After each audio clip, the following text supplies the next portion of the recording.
Bloat. This is an interesting phenomenon, I guess is the word we could use, to describe something that happens when using a tree representation in evolutionary computation. Through evolution, if we have these tree structures, sure, when we are initializing the tree, we'll set a limit on how deep it can go. But we just saw the genetic operators, right? Like, for example, if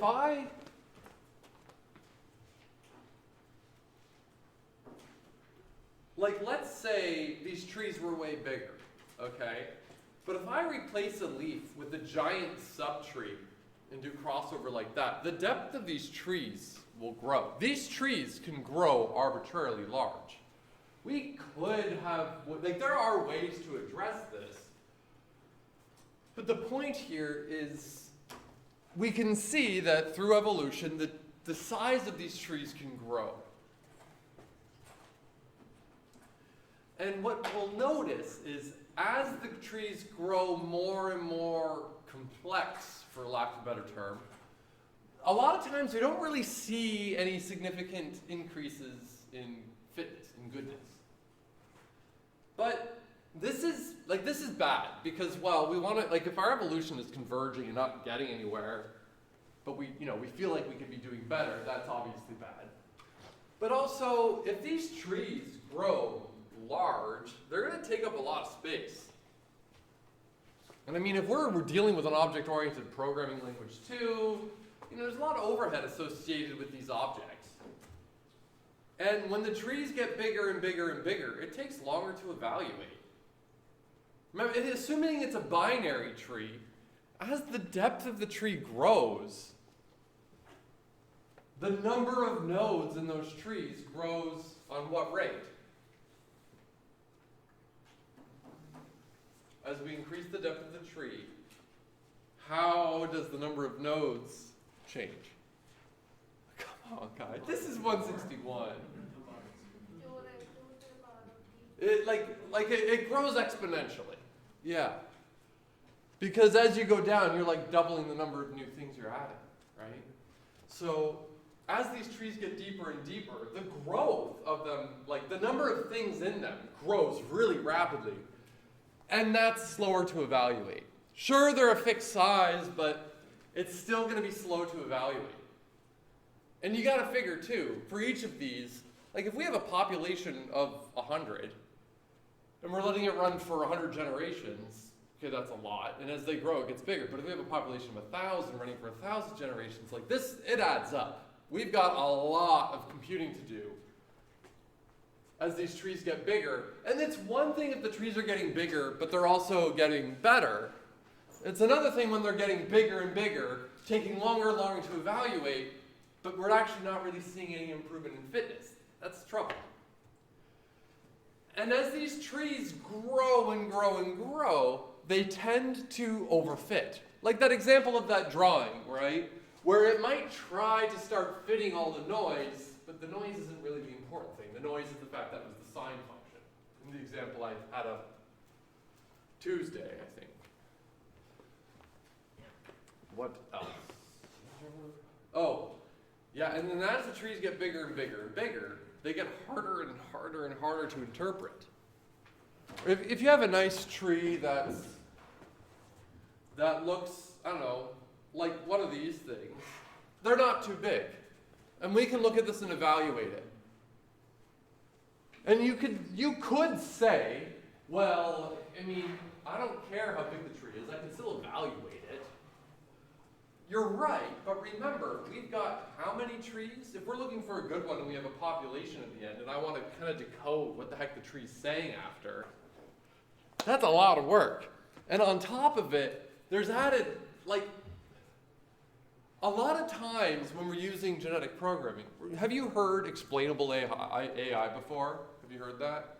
It's this idea, it's becoming more and more popular, especially as more black box style machine learning is becoming more and more prevalent. I tell this story all the time. I may have even told you guys this. It's really good if your deep net can make a really good recommendation on what YouTube video to watch next. Because if I make that, or if you make that and your boss comes up to you and says, but how? How does it know how to do that? Like how? And your answer is, I don't know, but it makes us another $1 billion. Your boss goes, okay, fine by me. If you're making it for neurosurgeons, and a neurosurgeon comes up to me, and well, I go to the neurosurgeon and be like, you know, I've got this neural network here that can look into the eyes of your patients and tell you whether or not they need neurosurgery with 99.9999999% accuracy.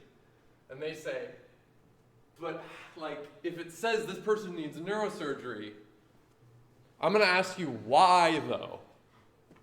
And if your answer is because it's right most of the time, like almost always, I swear, the physician, the surgeon is going to go, no, I can't do that. That's not an option. So things like those very opaque black box, people like to hand wave about like, no, you can totally interpret the results of your deep net. No, you can't. They're coming up with weird voodoo reasons. So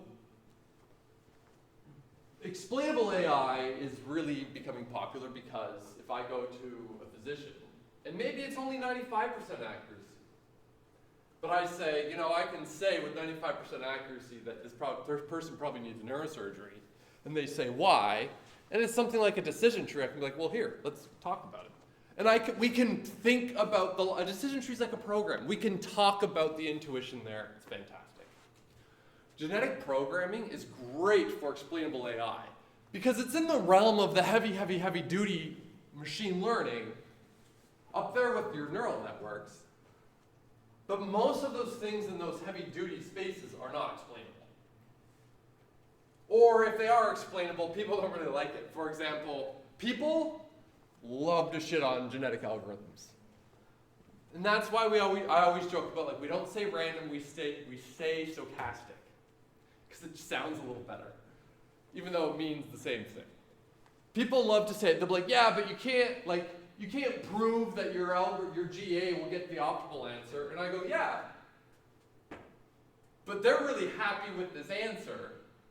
And until someone comes along with a TSP solver that guarantees optimal, I'm going to stick with this.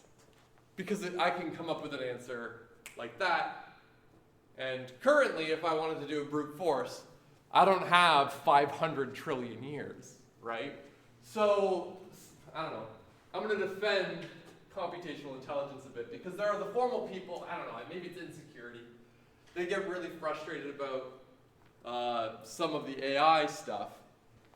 And then the AI people don't really think about the theory people. But anyways, now I'm being mean to the theory people. I love theory people. Theoretical computer science is my favorite, but I'm really bad at it. Anyways, when your trees grow really large, like if I'm using GP, a big reason I might want to use it. For example, one of the things I'm doing, one of my research projects is finding mitigation strategies for COVID-19. I mean, it can be generalized to anything, really. But the idea is if you think of your population, let me draw it.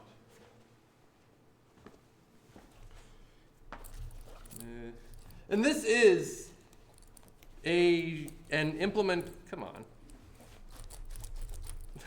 They're in here. There we go. This is an example of an implementation of genetic programming. And I use deep for this. If I have a graph, you know what? I actually have some slides for this. Let's go to those slides real quick. It might be interesting to see an actual like example.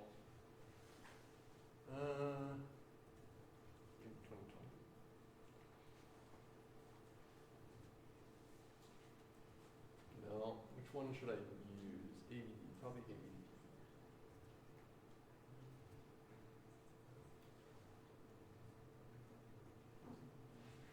No, go away. So the idea is, like, we can represent a population as a graph, right? Maybe this represents you. Or maybe it represents like a little like community within a community, but let's pretend for a second that's you, and this is your family, right? You live at home, this is your connectedness. Realistically, you're fully connected with everyone in your family. It's a household of 4. And maybe these are your neighbors. And maybe let's pretend this is lockdown time, so we don't have a lot of connections. It's a single, or it's a couple. And there's another neighbor, and then maybe that little like cul-de-sac, neighborhood, whatever, and that's your workplace. And this is your neighbor's workplace, and this is the grocery store. Like, you get the idea, right? We can represent a community as a graph. Now, the problem is, the initial motivation for this work was when the vaccines become available, and all of this was funded at a time when the timeline for the vaccine was, who the hell knows when. The vaccine came a lot faster, and I was mildly disappointed because then my work didn't really matter as much, but that's okay. It's probably a good thing we got those. So if the vaccines become available, there's probably going to be a very constrained supply. So who do we vaccinate first? There are a lot of rules that exist. There are a lot of rules that the World Health Organization, the CDC has for who you should prioritize. People who are at risk more, people who work in the front line. Like, there's a whole bunch of things, and all of that is very important information, but none of that stuff that they use really takes account the topology of their graph. None of the rules that they have care about what this connected structure looks like. You get it kind of implicitly in cases of like, well, frontline workers are going to have a higher connectedness with people that would have it, so you don't get them. Yeah, that makes sense. Essential service workers, like maybe that's the people that work at the grocery store, whatever. But in general, we don't know. Like, we don't base any of our rules for vaccinating based on the shape of this graph. So, if we say, for example, a very idealized scenario, there's this hermit who gets infected, and I'm the only person that ever visits the hermit, and then after I come visit, I come to university and I teach all of you, projecting my spit everywhere in this room. If I'm vaccinated, then I probably won't get it from that person, and then I can't transmit it to you. If I'm not vaccinated, it's very easy for me to transmit this to a bajillion people. But one vaccine can protect a lot of people here. This is an idealized scenario. So let's say we come up with a little rule. Let's say the rule is if the degree of a given node is greater than 6, you vaccinate them. So based on this, we would vaccinate. Here, you know what? I think I've got some animations. So let's go with this.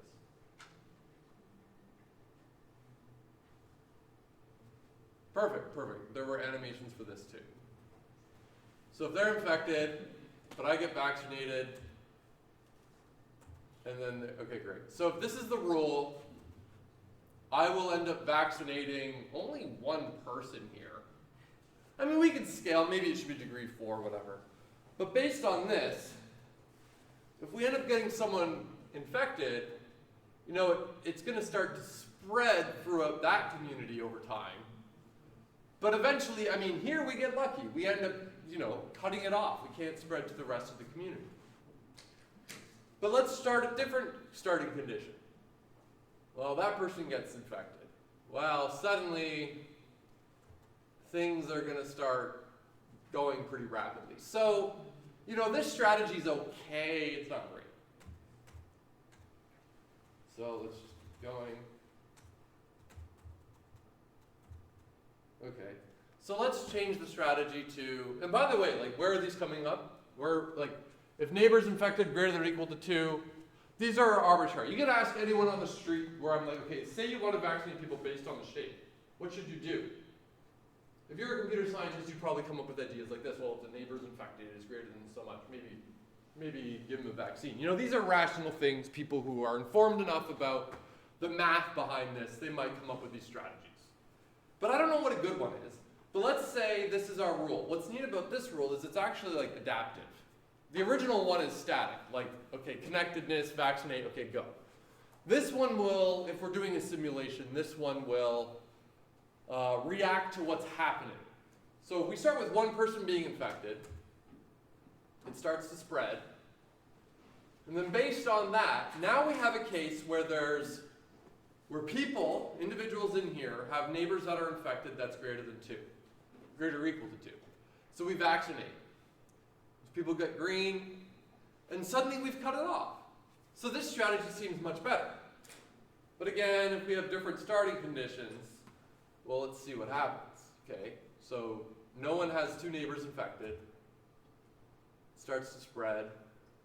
I don't think anyone has 2 neighbors infected yet. Starts to spread.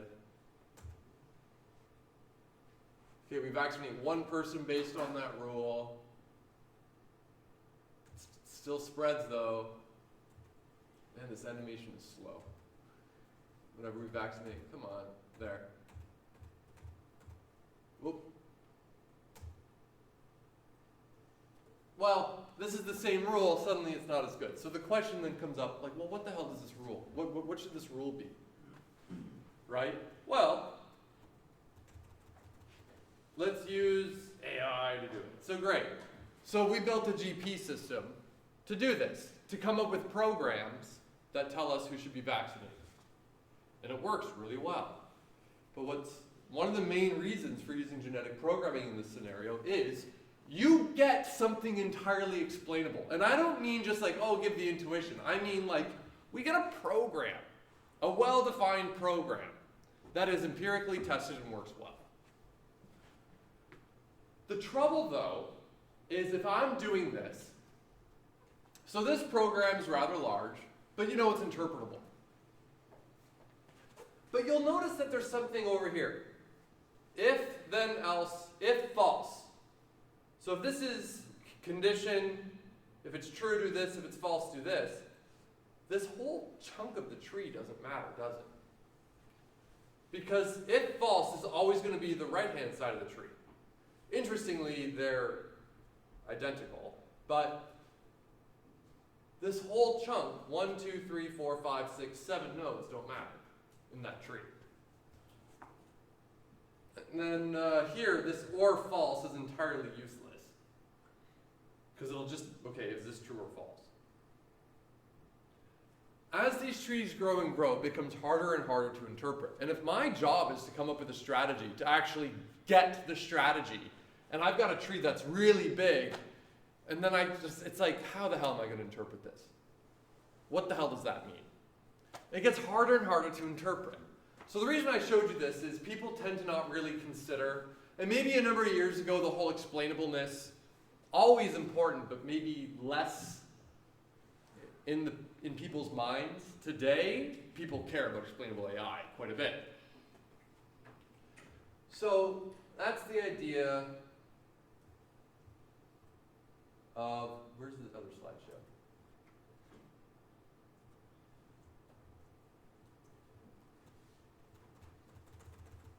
Of bloat, harder to interpret. And then as time goes on, the genetic operators become less useful. They have less and less of an impact. Like imagine I started mutating that one subtree in the if then else. And I start having all these crossovers happen to the one subtree that corresponds to when the if statement is true, but that'll never happen because it's if false. Well, false is always false, it's a literal. So all of those changes, all the genetic operator applications to the subtree are completely useless. And you might think to yourself, well, does that really matter? Because all the randomness in there anyways, if they're not great, they'll die off. And you're right, maybe it'll happen. But chances are you will be impacted by bloat in one of the ways or the other. And maybe it doesn't matter to you so much based on what you're doing, and maybe it really does. There are a number of ways to deal with bloat, and we'll talk about that in a minute. But why does bloat happen? Well, there's no actual proof, and it's actually a funny open problem, but there are intuitive explanations as to what's going on. there's something called replication accuracy theory. It tends to be the case where it's good when children are functionally similar to the parents.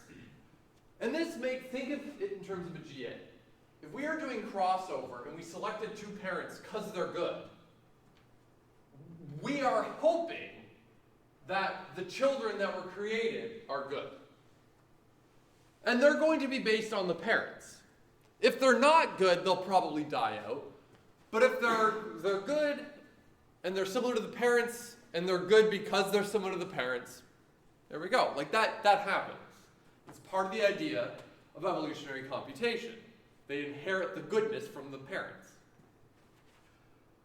Now, as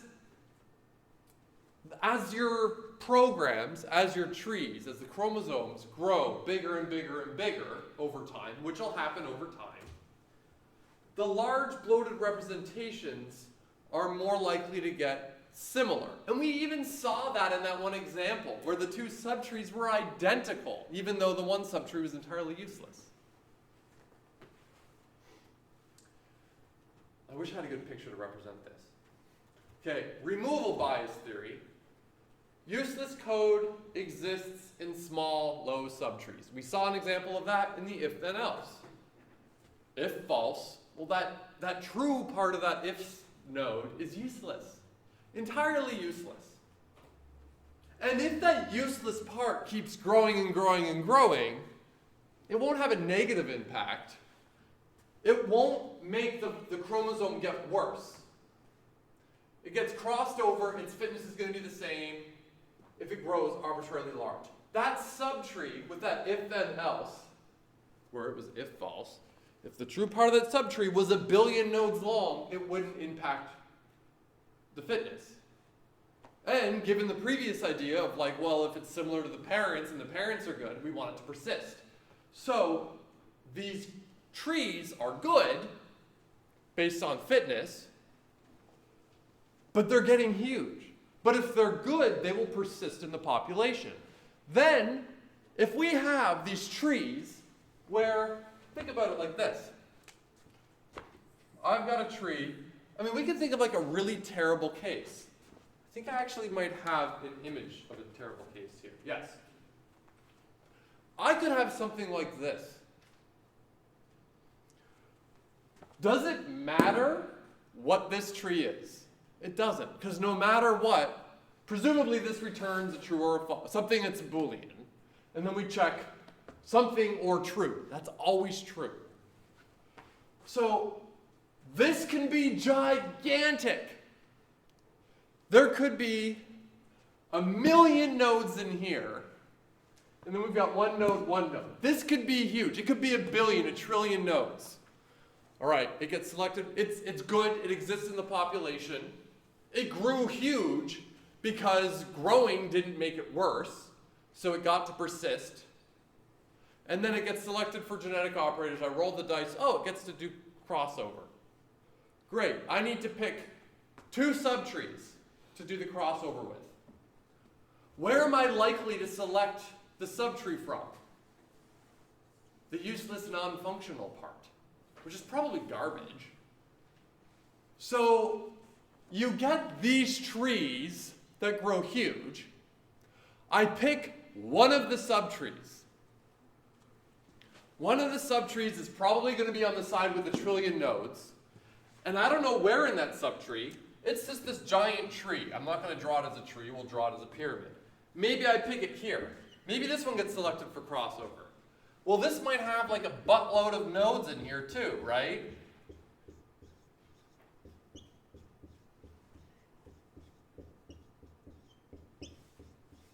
And it's useless. This is useless code. I don't even know what's in here. Chances, like, but all of this, chances are it's garbage. It kind of just existed in there. It didn't have any impact on the population's fitness. But one of 2 things is going to happen. This is going to get, let's assume it's trash. But it's huge. One of 2 things is going to happen. It'll mate, if this is mating with another chromosome that doesn't have this thing of bloat, if that chromosome gets it and puts it in something, puts it in a part of its tree such that it's functionally relevant in this part. It gets evaluated and matters what it is. It's probably trash. The candidate, that child's fitness is probably garbage. It's going to like die off. So that by doing this crossover with something new, by taking information from this one that's apparently good and putting it over here, we're almost guaranteed that it's garbage. So even the good things, doing crossover with something else good that might be different, it'll probably kill it off, thereby creating more selection pressure for the big guys, for the big things. So the big things will start to take over the population. The alternative is, it gets crossed over, this giant tree gets crossed over with a much smaller tree, but it also goes to a part that's functionally irrelevant. It's like another or true scenario. So it'll have no impact on that one. Great. So it's still good too. But the problem is I just maybe quadrupled the size of that tree by adding a useless subtree to it. Thereby, it doesn't get killed off because the parent's presumably good. It does not get killed off, and it's gigantic. So you're either screwed because the bloat will kill off different good things, or you're screwed because if the bloat doesn't kill off a different good thing, it'll make the other good thing bloaty as well. So you're damned either way. Memorizing the causes of bloat aren't critical. Having an idea of why it happens is important because it gives you ways to think about addressing it. Nature of programming space theory. Well, this one's interesting. There are more larger programs than there are smaller programs. This is a weird idea, but think if I had a tree that was this big,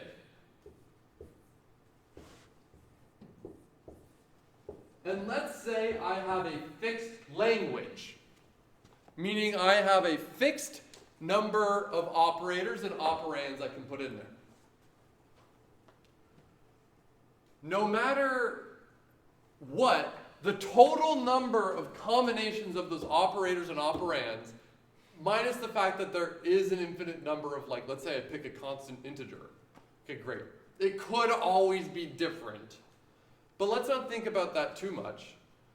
The point is, there is a finite, let's pretend there's a finite number. We'll ignore constants for a second, where the constant can be any arbitrary number. Let's assume this is just like an x or a y are the terminals, and everything else is an operator. If I have a fixed set of these things, there will be a finite number of combinations of programs that can fit in this tree structure, right? We can start with like, okay, plus, plus, plus, x, x, x, x. Great. There's program number one.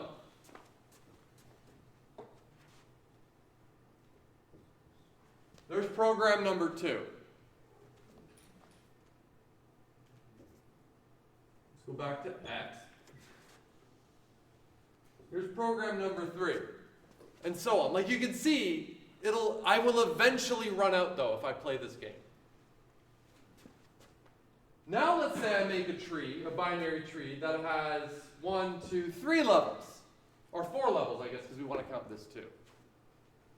If we add another level, we've got 1, 2, 3, 4, 5, 6, 7, 8 more nodes. Are there more possible programs with this many nodes or the bigger tree?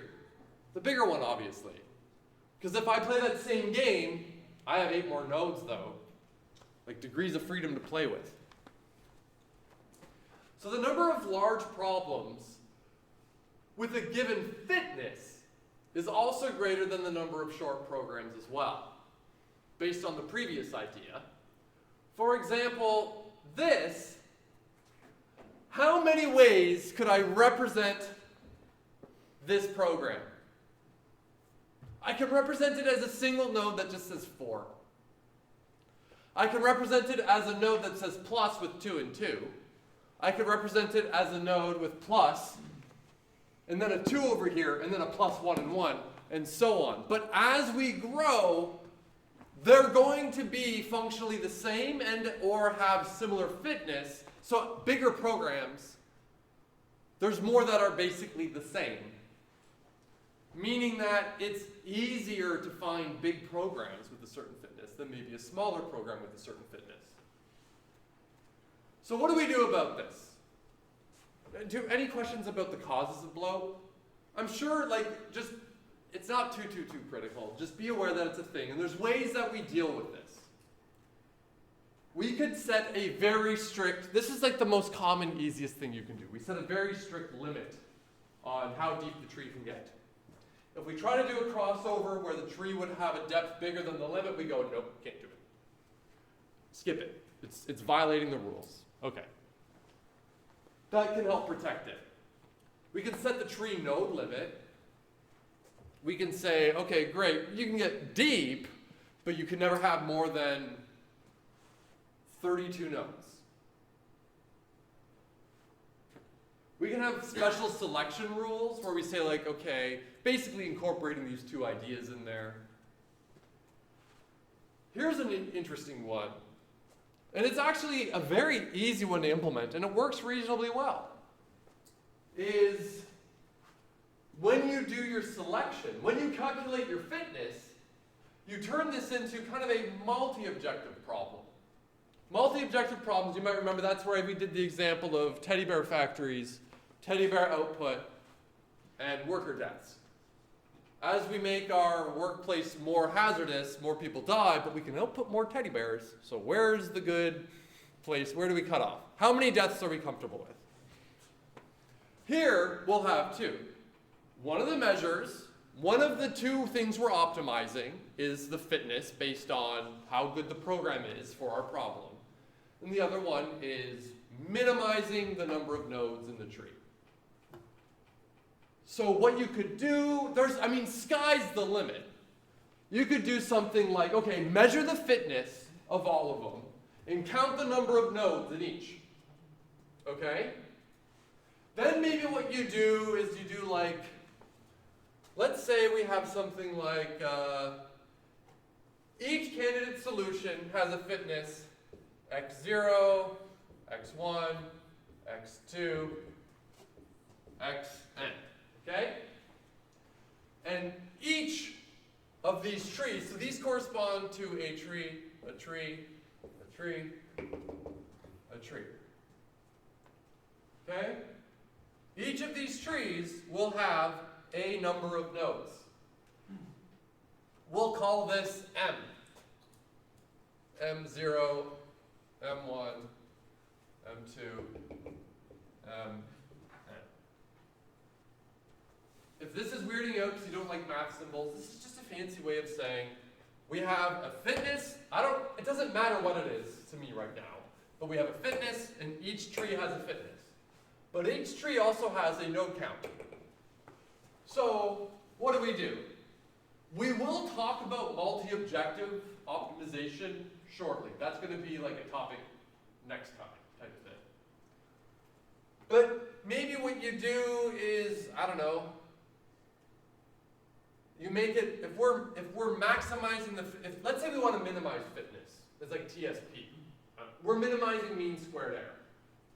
All right, an easy solution is just sum them together and that's your fitness. So if this one has a fitness of x and it has m nodes, then the total fitness is x plus m. Great. You might want to scale this a little bit. Maybe you make it a weighted sum. Because if this fitness is like 10,000, this one's 20,000, 15,000. Their fitnesses might be huge. And then if we start saying 10,000 plus 7, well, it's kind of useless. So maybe you want to scale it so they're on the same, so it actually has an impact. And what's cool is you can turn that into a scale and tune that scale to give you kind of the preference on how much do I care about this versus this? This would be xi plus, alpha I picked an arbitrary symbol, MI.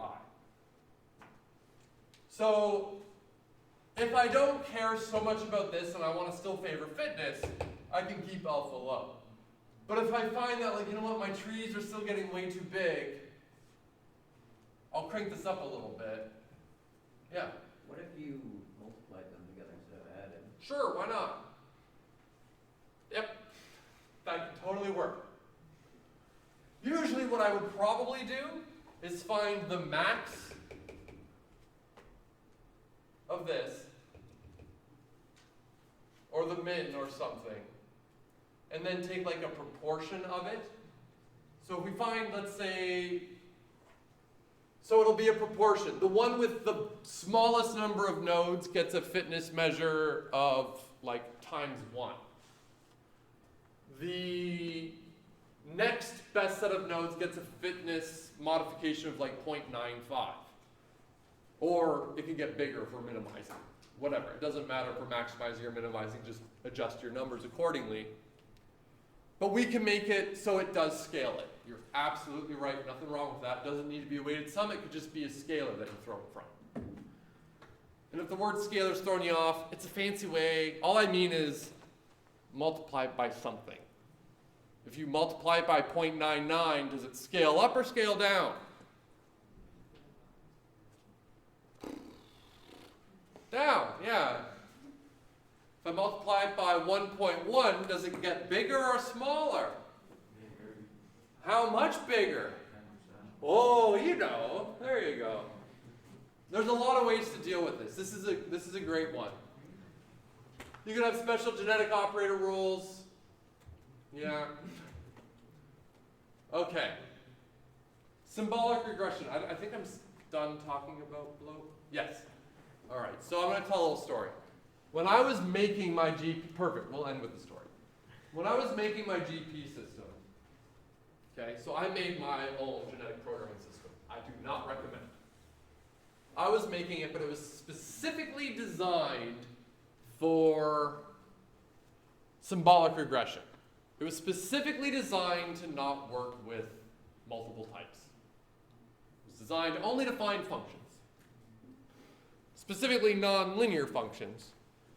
It could find linear functions as well, but if you had a linear function you were trying to find, what would you use? Linear regression. Yes, you would do that. That's what you would want to use because, great, it matches all your assumptions if you know it's linear. But if you don't know something linear or not, it might be nonlinear, it might be linear, symbolic regression should get you the answer or close enough to the answer that you're happy.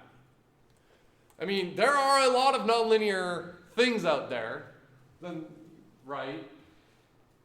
But, okay, so I built a symbolic regression system. If you're doing your typical GP, you might have a population size of like 1,000 and it might run for like 100 generations. And then you're happy. With mine, I had like population sizes of like 7 million. And it ran for like 20 billion generations or something. Because it was very, very optimized. And I'll talk a little bit about the optimization in another class. But it did a couple of things that really sped things up. And it was very, very, very tuned for symbolic regression. It was really exciting. But then at the time, I was in grad school. At the time, my supervisor is like, okay, great. But how good is it? Like, is it any good? Like, you built it, James. How good could it be, right? You're low on battery. I'm low on battery? I am. Well, let's see how good this goes. You know what? I'll just stop the recording because it is annoying when the recording's going.